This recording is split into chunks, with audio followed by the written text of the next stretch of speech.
channel, or welcome to my channel if this is your first time watching.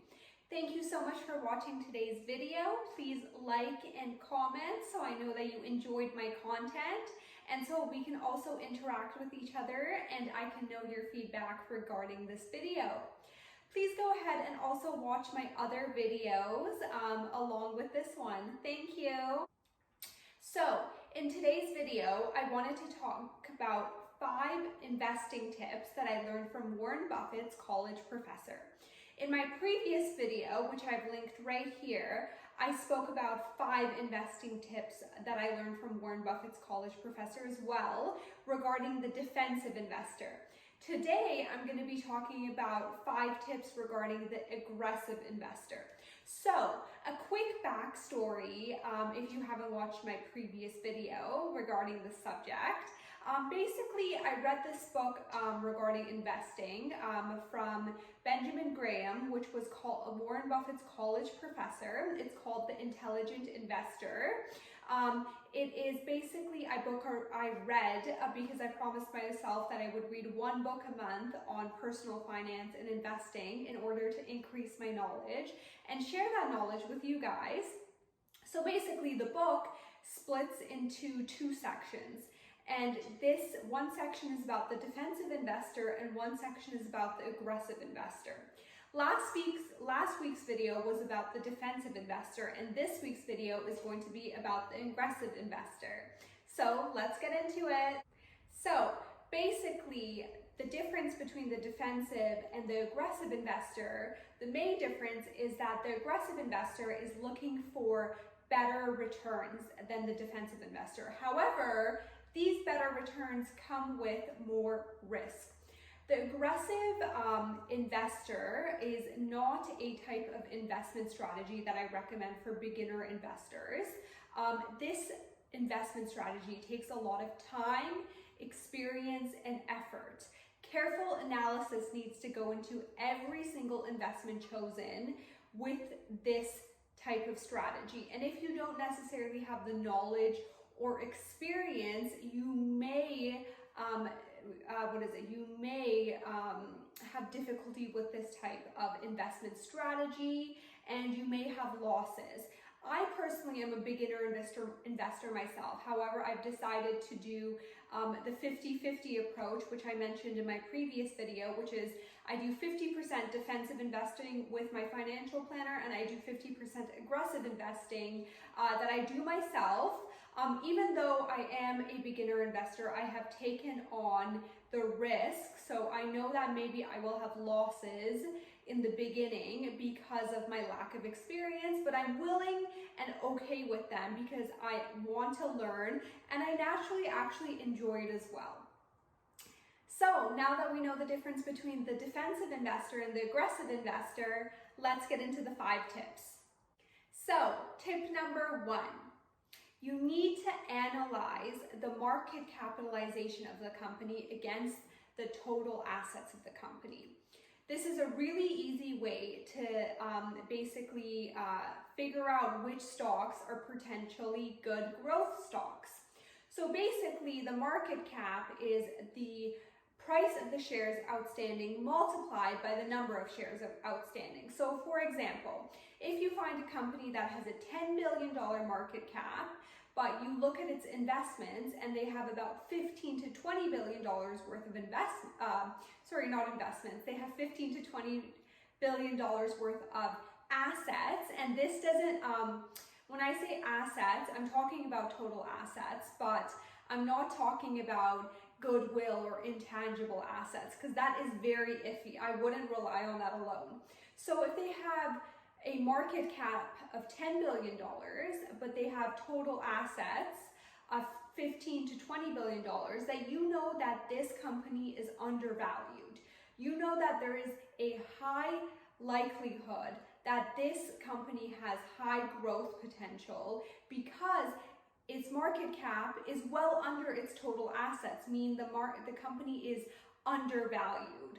And this strategy works about 99% of the time, as long as you watch out for those intangible assets, because there are times where companies do have higher total assets, but a lot of them are intangible. For example, I really wanted to invest in Coty, which is the company that bought 49% of Kylie Jenner's makeup company, and also bought, I believe, about 20% of Kim Kardashian's makeup company. I looked at their financials because they are undervalued. The stock is not performing well. And I saw that, oh, wait a second, their total assets are greater than its market capitalization. I was like, hey, maybe this is a good buy. You know, it's an industry that I know, and I was willing to purchase it. But I took a closer look at its financial statements, and I saw that most of their assets were under the categories of intangible assets and goodwill. And I was like, no. They have recognized the goodwill of purchasing. Sorry about that, it cut out because somebody was giving me a call. So basically what I was saying is that Coty recognized Kim Kardashian and Kylie Jenner's market power, their following, as goodwill, and they appraised that at a really high value and put it on their balance sheet. That's why their total assets are so high, and honestly, I couldn't trust that. Sure, your total assets are higher than your market capitalization, but they're heavy on goodwill and intangible assets, and you know what? I can't take that as face value. If your assets were, you know, property, plants, and equipment, they were investments, I could go for Coty, but they weren't. So you need to watch out for that as well. But 99% of the time, if their total assets are greater than its market capitalization, it means the stock is undervalued and has good growth potential. Tip number 2, estimate the earning power of your stock. So basically estimate the average earnings for the next 5 years based upon the average earnings for the previous 5 years. A lot of times, especially in this book, they mentioned history repeats itself, basically. So if you take a look at average earnings for the past 5 years, you will probably be able to estimate average earnings for the next 5 years. And for example, if a company has had a 10% increase in sales for the past 5 years, it's most likely that they will have a 10% increase in sales for the next 5 years as well, which tells you that that could be the increase in your stock as well. If this company continuously has the potential to increase year by year over the next 5 years, this could be a potentially profitable investment for yourself. Tip number 3.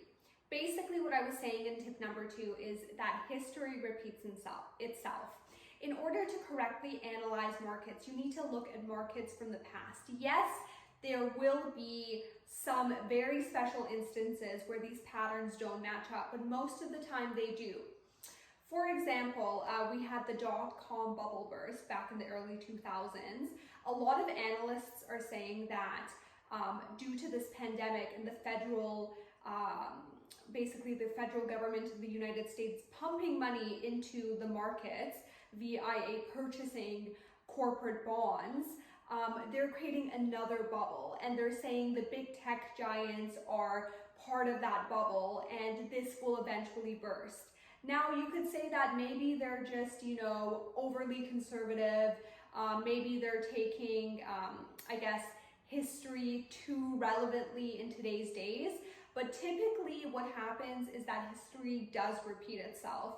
Bubbles do happen, they do burst, things go up, things go down, so you really need to research what happened in the past, go 40, 50, 60 years in the past to figure out what might happen 10, 15 years in the future from now. Also, tip number 4, which I also had for the defensive investor, which is basically a tip for any investor, which is buy when markets are neutral or low, so bullish markets. You want to buy when it's red, and you want to sell when it's high, or a bullish market, when you want to sell when it's green. So when everybody is selling, you want to buy. And when everyone's buying, that's when you want to sell. My last tip number 5, is to run your investment portfolio like a business. Treat every investment you take like it's a new venture you're going on as a businessman. So know the industry that you're investing in. Make sure that you're doing the correct calculations. You would never sit down and analyze your own business and not double and triple check your calculations. Go for things based on your knowledge and your experience, and don't let anybody tell you what to do with your portfolio. You wouldn't let outside people operate your business. You shouldn't let outside people operate your portfolio as well. You need to be the final decision maker when it comes to your investments. So thank you again for watching today. That was my 5 tips regarding the aggressive investor that I learned from Warren Buffett's college professor. Please follow me on Instagram at Flawless Finance. Let me know how you like this video. Please like, comment, and subscribe to my channel. Thank you so much. Have a great day.